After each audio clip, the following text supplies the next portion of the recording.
안녕하십니까. 코로나19 통합뉴스룸 5시 뉴스입니다. 정부가 집중호우로 큰 피해를 입은 서울과 경기, 강원, 충남 등의 10개 지방자치단체를 특별 재난지역으로 우선 선포했습니다. 해당 지자체에는 복구 비용의 최대 80%가 국비로 지원되고 피해 주민들에게는 지방세와 공공요금 감면 등의 혜택이 주어집니다. 박희봉 기자가 보도합니다. 서울과 경기, 강원, 충남 지역의 10개 지자체가 특별재난지역으로 우선 선포됐습니다. 서울에서는 영등포구와 관악구, 강남구 개포 1동이, 경기에서는 성남, 광주, 양평, 여주시 금사면과 삼북면이 특별재난지역에 포함됐습니다.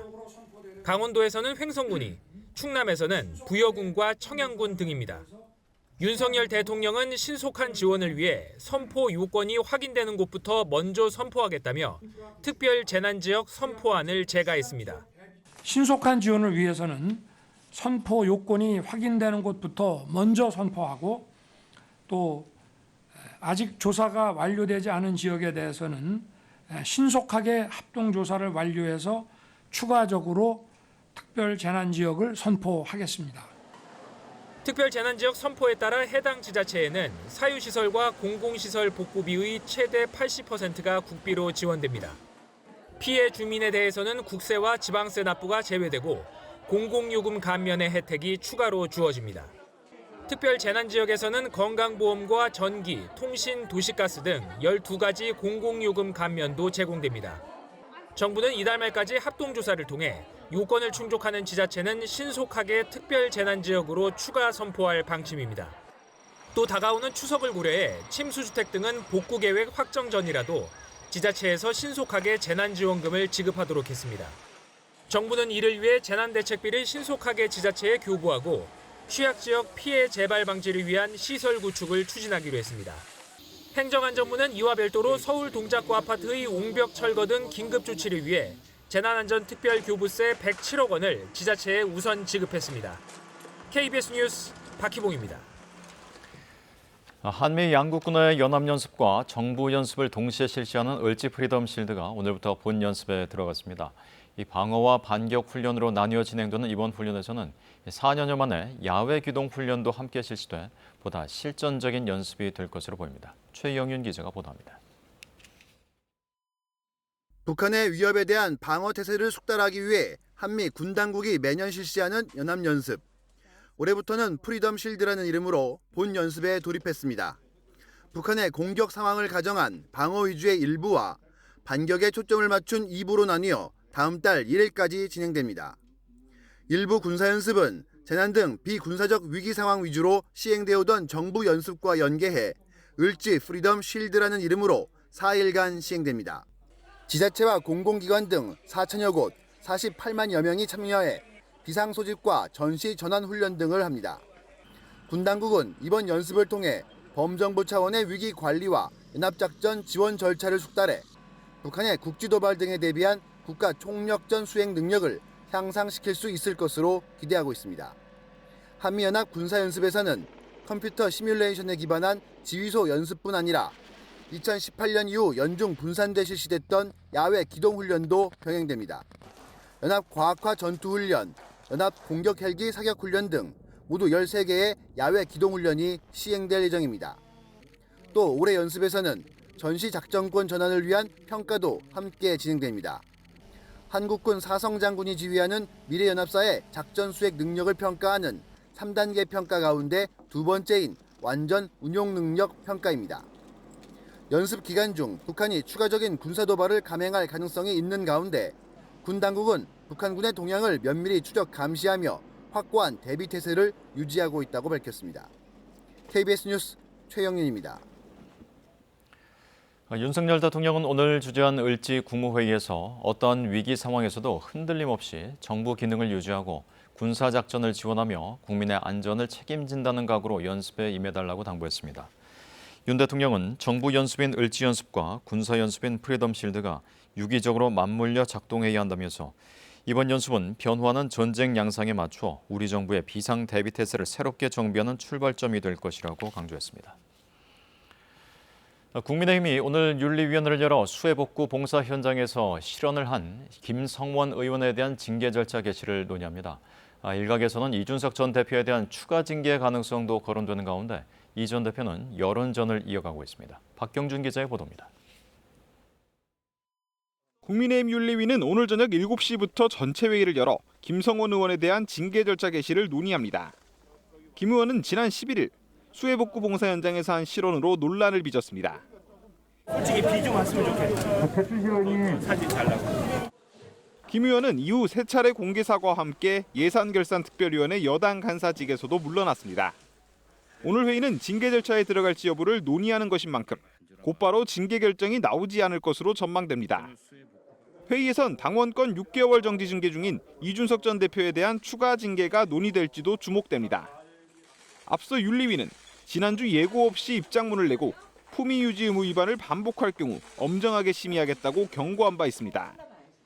이에 품위 유지 위반으로 이미 중징계를 받은 이 전 대표를 겨냥한 것 아니냐는 관측이 나왔습니다. 이 전 대표는 오늘도 한 라디오 방송에서 이른바 윤핵관들을 저격하며 여론전을 이어갔습니다. 제가 당원 가입하라 그랬더니 또 이걸 해당 행위로 본다고 또 이제 하는 사람들이 있던데 좀 정신이 좀 이상한 것 같은 게.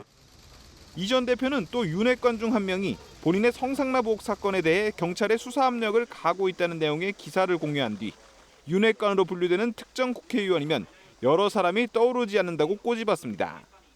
한편 이 전 대표가 제기한 가처분 심리를 진행 중인 서울 남부지법은 오늘 중에는 결정하지 않을 것이라고 밝혔습니다.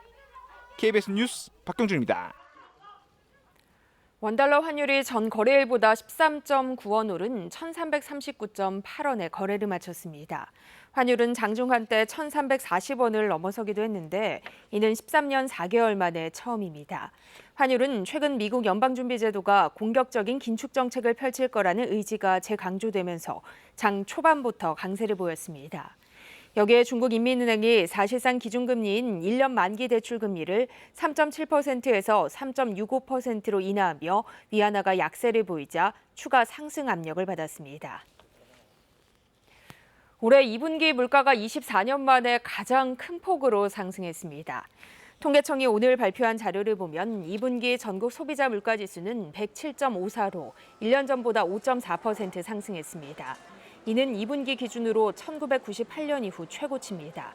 품목별로는 석유류가 36% 이상 뛰었고 가공식품과 외식품목도 7%대로 크게 올랐습니다.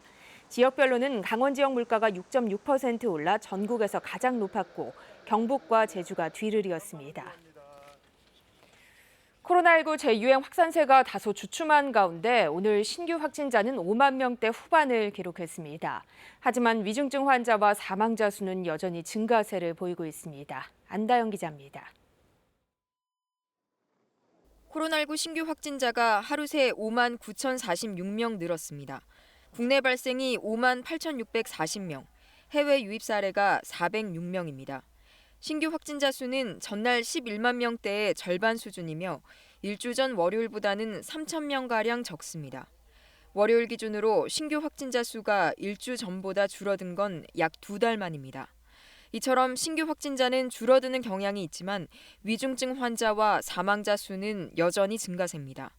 오늘 0시 기준 위중증 환자는 어제보다 20명 늘어난 551명으로 사흘째 500명대를 기록하고 있습니다. 사망자는 하루 새 65명 늘었습니다. 이는 신규 확진자 증가가 1, 2주쯤 후에 위중증 환자와 사망자 수 추이에 반영되기 때문으로 보입니다. 이 때문에 신규 확진자 수가 하락세로 돌아서더라도 위중증 환자와 사망자 수는 한동안 증가세를 이어갈 가능성이 있습니다. 초중고등학교 개학은 또 다른 변수입니다. 전국 초중고등학교의 절반 정도가 개학한 지난주에만 18세 이하 연령에서 확진자가 10만 명 넘게 나왔습니다. 이번 주까지 전국 초중고등학교의 88%가 개학하는 만큼 학교 현장은 방역에 비상이 걸렸습니다. 교육부는 개학 일정에 맞춰 2학기 때 방역 인력을 6만 명 투입하고 집중 방역 점검 기간을 운영합니다. 국가감염병 위기대응 자문위는 코로나19 유행이 이번 주 정점에 이를 것으로 예상했습니다. 감소세는 이번 주 정도까지가 아마도 정점을 찍고 앞으로 서서히 감소할 거라는 예상은 합니다. 그것이 처음에 질병청에서 발표했던 수리 모델링에 근거한 자료였고요. 또 감염병 자문위는 방역지표 중심이었던 감염병 위기 대응책에서 나아가 사회 경제적 관리 지표와 평가 기준을 마련할 필요가 있다고 정부에 제안했습니다. KBS 뉴스 안다영입니다. 문재인 전 대통령의 경남 양산 사저 경호구역이 오늘부터 인근 300m로 확대됐습니다. 집회 시위를 할 수는 있지만 심한 모욕이나 위협 행위는 제지받게 됩니다. 장성길 기자입니다. 문 전 대통령 경호구역을 사저 울타리에서 최장 300m로 확장하는 안이 오늘 0시부터 시행됐습니다. 기존 경호구역은 사저의 울타리까지였으나 오늘부터는 사저 입구에서 서쪽으로는 지산마을 만남의 광장 주변, 동쪽으로는 평상마을 입구인 청수골 주변까지 확장됐습니다. 이 같은 조치는 지난 19일 국회의장단 만찬에서 김진표 국회의장의 건의를 받은 윤석열 대통령이 경호 강화를 검토하도록 지시한 데 따른 것입니다. 최근 60대 1인 시위자가 산책하던 문 전 대통령 부부를 협박하고 비서실 직원에게 흉기로 위협하는 일까지 벌어진 것이 결정적인 배경인 것으로 알려졌습니다. 또 잦은 집회 시위로 일상생활까지 침해받는 등 주민들의 고통도 함께 고려한 것으로 알려졌습니다. 이번 경호구역 확대로 경호구역 안으로 진입 시 위험물 통제와 신분 확인, 교통 통제 등 검문 검색도 한층 강화됐습니다. 헌법에 보장된 만큼 집회 시위는 할 수 있지만 확성기를 사용해 주변에 큰 피해를 끼친다거나 문 전 대통령을 심하게 모욕하고 위협하는 행위는 제지받을 것으로 예상됩니다. 300m 안에서의 집회 시위 과정에서 안전에 대한 위협 소지가 있을 경우 경호처와 경찰이 적극적으로 개입한다는 의미입니다. 이 때문에 평산마을 주민들과 일부 방문객들의 불편도 다소 발생할 것으로 예상됩니다. KBS 뉴스 장성길입니다. 최근 삼성전자의 드럼 세탁기 유리문이 깨진 사고가 잇따르고 있는데요. 삼성전자가 오늘부터 해당 모델을 무상으로 수리하는 리콜 조치를 진행하기로 했습니다. 박민경 기자의 보도입니다. 드럼 세탁기 앞에 깨진 유리 조각들이 널려 있습니다. 유리 파편 사이에는 고무 부품도 함께 떨어져 있습니다. 최근 잇따르고 있는 삼성전자의 드럼 세탁기 유리문 파손 사고 모습입니다. 사고가 반복되자 삼성전자가 오늘부터 해당 모델에 대해 자발적인 무상 수리 조치, 리콜에 나섭니다. 지난해 9월부터 올해 5월까지 생산된 비스포크 그랑데 AI 3개 제품 10만 6천여 대가 대상입니다. 삼성전자 자체 분석 결과 생산 과정에서 세탁기 유리문 뚜껑 등에 남은 이물질 등으로 인해 외부 유리가 떨어져 나갈 가능성이 확인됐습니다. 사용하고 있는 제품이 무상 수리 대상인지를 보려면 삼성전자 서비스 홈페이지에서 세탁기 일련 번호를 입력하면 됩니다. 국가기술표준원과 한국소비자원은 소비자들에게 될 수 있는 대로 빨리 삼성전자 고객센터 등을 통해 조치를 받아달라고 당부했습니다. 또 삼성전자의 무상 수리 조치에 대해 주기적으로 진행 현황을 점검하고 관리할 예정이라고 밝혔습니다. 더 자세한 정보는 제품안전정보센터나 소비자 위해 감시 시스템 등을 통해서도 확인할 수 있습니다. KBS 뉴스 박민경입니다.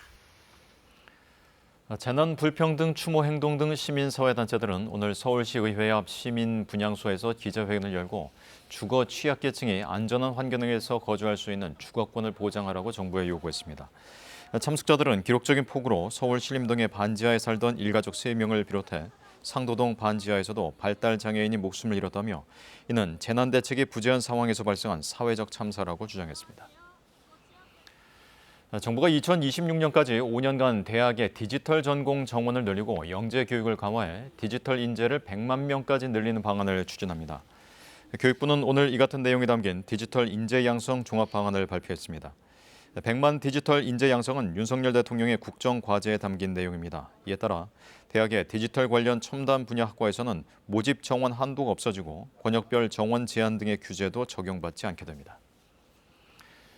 코로나19 팬데믹으로 인해서 중단됐던 한류문화축제 K-콘 LA 행사가 3년 만에 다시 열렸습니다. 특히 개최 10주년을 맞아서 더욱 화려한 K-팝 공연과 새롭게 기획된 한국문화체험 행사도 선보였는데 이를 위해서 사흘간 9만 명이 현장을 찾았습니다. 로스앤젤레스에서 이영현 특파원입니다. 조회수 3억 건 이상 뮤직비디오를 2편이나 보유한 걸그룹 멤버가 직접 안무를 소개하고 왼쪽 발을 쳐주면서 앞으로 나아가요. 품은 마. K-팝 차세대 유망주로 주목받는 그룹이 팬들 눈앞에서 춤 솜씨를 선보입니다. 인기 K-팝 노래에 맞춰 누구든 함께 나와 춤을 춰볼 수 있고 내가 좋아하는 가수의 안무를 직접 따라하며 배워볼 수도 있습니다. It's a lot of fun. I'm having a blast. This is actually my first convention, KCON convention, and it's been such a great experience. 15개 K-팝 그룹들을 한꺼번에 볼 수 있는 합동 공연은 이번 축제의 하이라이트입니다. 2012년 미국 얼바인에서 열린 첫 K-콘의 현장 관객은 10,000명에 불과했습니다. 10년이 지난 현재 K-콘은 LA 대표 행사가 됐습니다. 그동안 미국을 비롯해 전 세계 9개 도시의 누적 현장 관객은 113만 명에 달합니다. K-팝 콘텐츠들과 어우러진 한국 음식과 상품들도 팬들에겐 색다른 체험입니다. You don't have something like all of these booths with all of these different types of skincare products and beauty products and food. So it's really exciting to get to know Korean culture in that way. 이들이 체험한 한국 문화를 세계적 상품으로 만들어야 하는 게 앞으로의 과제입니다. K-팝이 단순한 한국의 문화라기보다는 어떤 전 세계의 자연스러운 어떤 하나의 장르, 문화가 될 수 있도록 적극적으로 전 세계적으로 확대할 예정입니다. 사흘간 펼쳐진 이번 K-콘 2022 LA에 다녀간 현장 관객은 9만 명으로 집계됐습니다. 로스앤젤레스에서 KBS 뉴스 이영현입니다. 러시아의 우크라이나 침공이 오는 24일로 6개월째를 맞게 되는 가운데 양국을 둘러싼 긴장이 다시 고조되고 있습니다. 러시아 푸틴 대통령의 브레인이라 불리는 정치 철학자의 딸이 모스크바에서 차를 몰고 가다가 의문의 폭발 사고로 숨지는가 하면 이 오데사 등 남부 흑해 연안을 중심으로 한 전투도 격렬해지고 있습니다. 심연희 기자의 보도입니다. 푸틴 러시아 대통령의 브레인이라 불리는 극우 사상가의 딸이 현지 시각 어젯밤 오후 9시 반쯤 차량 폭발 사고로 사망했습니다. 숨진 다리아 두기나는 이 푸틴 대통령의 팽창주의 외교 정책에 큰 영향을 미친 알렉산드로 두긴의 딸로 이 아버지 알렉산드로 두긴과 함께 모스크바 외곽에서 열린 한 행사에 참석한 뒤 각자 귀가하는 과정에서 이 같은 사고를 당했습니다. 원래 아버지의 차량이었다는 점에서 이 두긴 또는 두긴 부녀를 노린 공격일 가능성도 제기됐습니다. 러시아 당국은 우크라이나의 배후 가능성을 언급했지만 우크라이나 측은 곧바로 부인했습니다. 러시아군은 곡물 수출을 재개한 항구 도시 오데사의 미사일 저장용 탄약고를 파괴했다고 밝혔습니다. 폭파된 탄약고에는 고속 기동 포병 로켓 시스템 하이마스와 대공 방어 체계에 사용되는 미사일이 저장돼 있었다고 설명했습니다. Высокоточными ракетами большой дальности морского базирования «Калибр» в районе населенного пункта Майорская Одесской области уничтожен склад боеприпасов с ракетами к американским реактивным системам залпового огня «Хаймарс» и зенитным комплексом западного производства. 하지만 우크라이나는 미사일 공격을 당한 시설은 탄약고가 아닌 곡물 창고였다고 반박했습니다.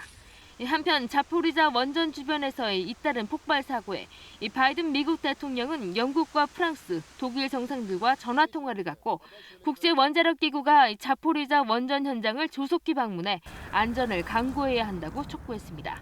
KBS 뉴스 심연입니다. 얼마 전 뉴질랜드에서 경매로 산 가방 안에서 어린이 시신 2구가 발견되는 사건이 발생했습니다.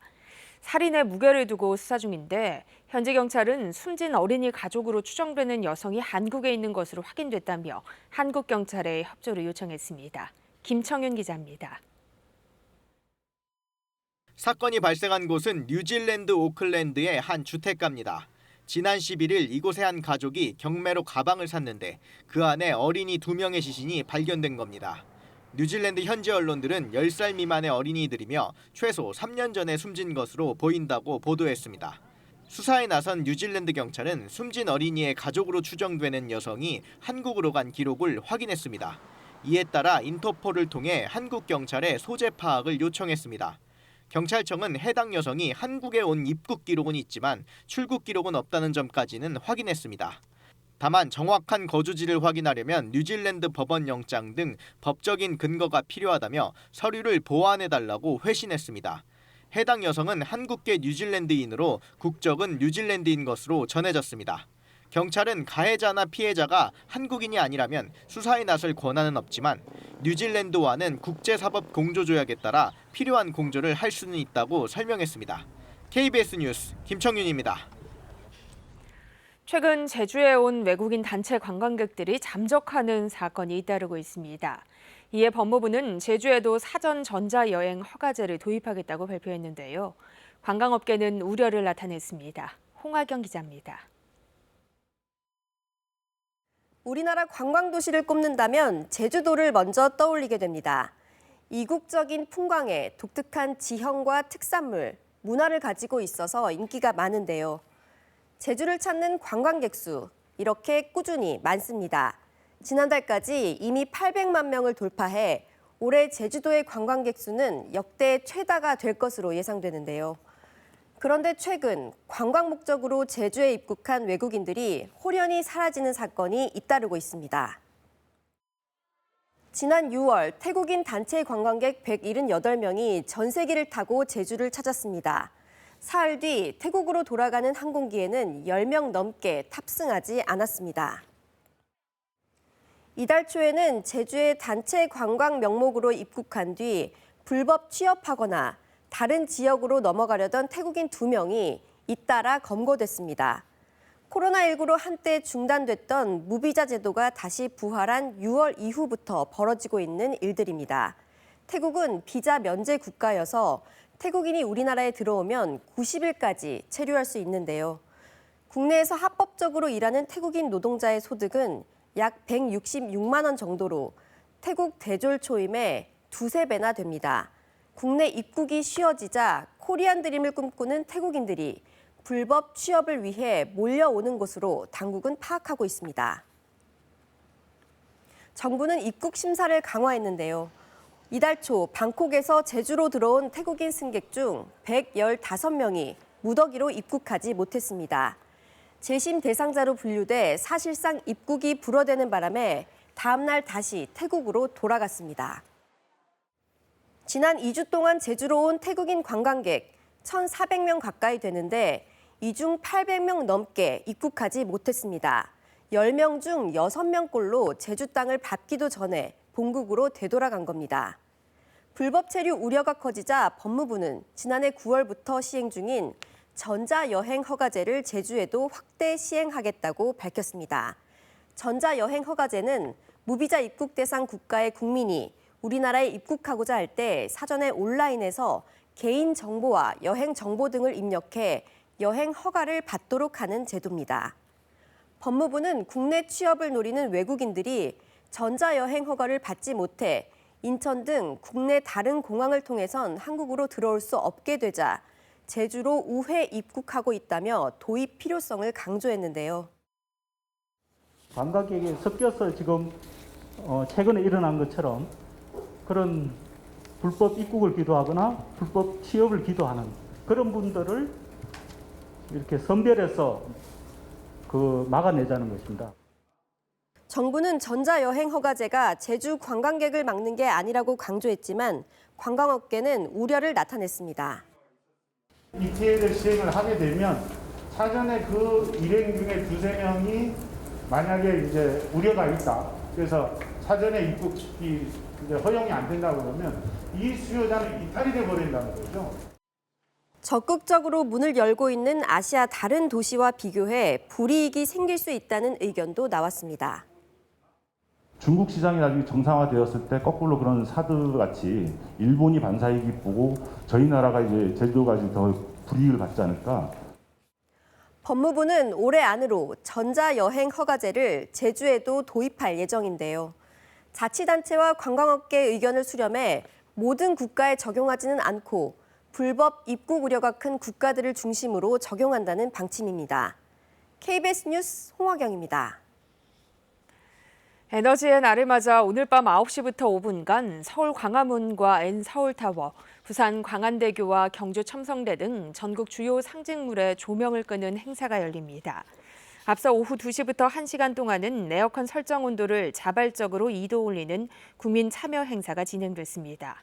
산업통상자원부는 러시아의 우크라이나 침공과 에너지 무기화 등으로 에너지가 세계적인 관심사가 되는 상황에서 올해 행사엔 지난해의 2배가 넘는 55만 명 이상이 참여할 것으로 기대했습니다. 이어서 오늘의 주식시황을 KB증권에서 전해드립니다. KB증권입니다. 글로벌 글로벌 달러 강세에 따른 불확실성이 지속되면서 코스피가 1% 넘게 하락했습니다. 코스닥 역시 기간의 팔자에 1% 넘게 빠지며 약 한 달 만에 800선을 내줬습니다. 오늘 코스피는 30.19포인트 하락한 2462.5에 코스닥은 18.3포인트 내린 795.87에 마감됐습니다. 지난 주말 미국 증시는 나스닥 지수가 2% 넘게 빠지는 등 주요 지수가 일제히 하락했습니다. 이에 코스피는 기간이 매도에 나서며 1% 넘게 하락 마감했습니다. 삼성전자가 1% 넘게 빠지며 6만 원의 장을 마쳤고 SK하이닉스 역시 1% 넘게 하락했습니다. 소카는 코스피 상장 첫날인 오늘 공모가를 하회하며 6% 넘게 약세 흐름을 보였고 카카오페이를 둘러싼 핀테크 규제 논란 속에 네이버와 카카오가 6거래일 연속 하락했습니다. 한편 국제유가가 이틀 연속 상승하면서 S-오일이 3% 넘게 올랐고 한국가스공사가 러시아의 가스 공급 중단 소식에 2% 넘게 상승했습니다. 오늘 원달러 환율은 13원 90전 오른 1339원 80전에 거래를 마쳤습니다. 지금까지 KB증권이었습니다. 퇴근길 수도권 지역은 우산이 필요합니다. 현재 북한 지방에서 비구름이 유입되면서 수도권 지역은 빗방울이 떨어지고 있는 상태인데요. 오늘 퇴근길 수도권을 시작으로 내일은 충청과 남부지방에도 비가 확대되겠습니다.